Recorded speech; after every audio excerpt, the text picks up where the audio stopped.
موجود الباهي والخايب. ثم عباد في الانستغرام مستحيل يوليوا ممثلين، وثم عباد موجودين في الانستغرام ولا موجودين في الشارع ينجموا يكونوا مشاريع ممثلين.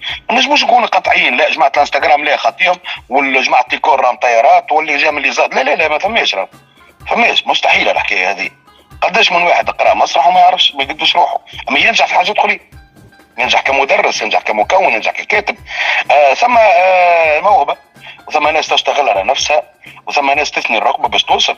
وهذا ممكن في العالم كله، يعني ما باش نخترعوا من جديد احنا الحياه معناها. او قداش من واحد جا ديزون من الشارع، قبل كنا نحكيو على الشارع ونجح ولا نجم في البلاد، ولا اليوم يحمل قاطره كامله نتاع تمثيل.